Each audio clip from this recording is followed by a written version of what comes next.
When we talk about containers, it's so easy to picture a simple shipping box, right? You just pack your application inside and it works anywhere.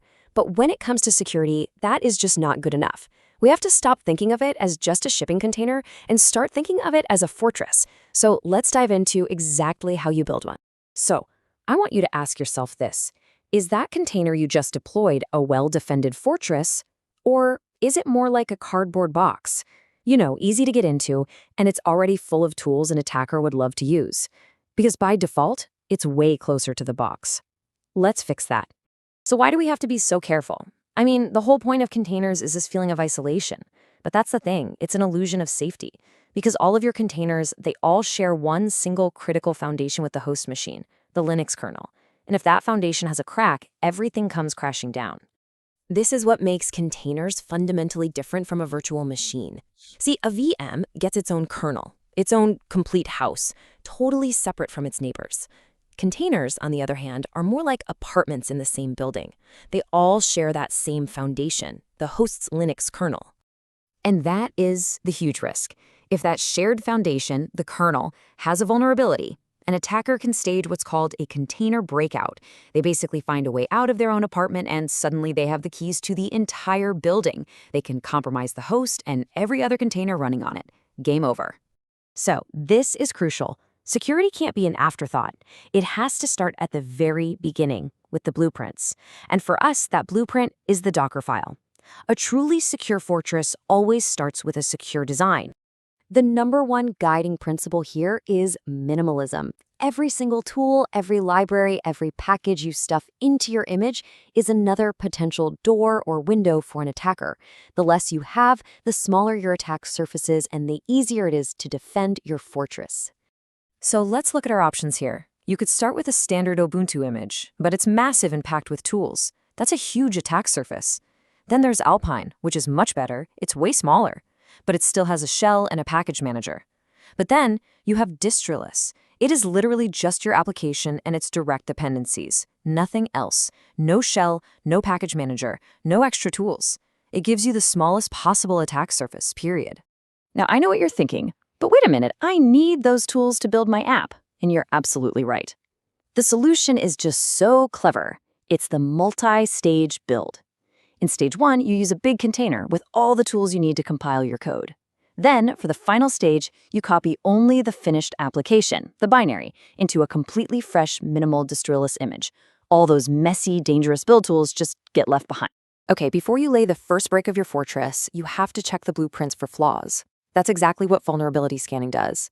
It checks every single component you're planning to use against a massive database of known security holes, which we track as CVEs, or common vulnerabilities and exposures. And this isn't something you do manually every once in a while. This has to be an automated gate in your CI/CD pipeline, your build process. Great open source tools like Trivy or Gripe can scan every single build automatically, and your policy should be crystal clear. If a critical vulnerability is found, the build fails. It doesn't go to production. This whole idea is what we call shifting left, finding and fixing security problems as early as possible, when it's cheapest and easiest to do. All right, so we've designed a secure blueprint. The design is solid. Now it's time to move to the next phase, locking down the runtime environment where our fortress is actually going to live and operate. Okay, listen up, because this might be the single most important runtime change you can possibly make.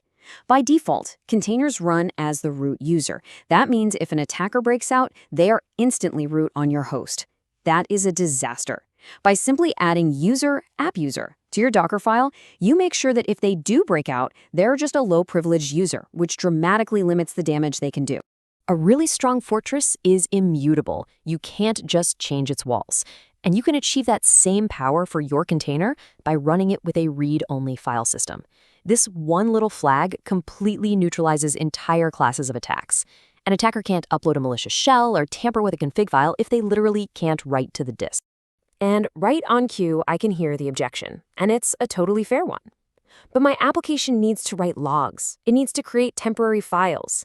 Does that mean we just have to give up on this whole immutability thing? No, absolutely not.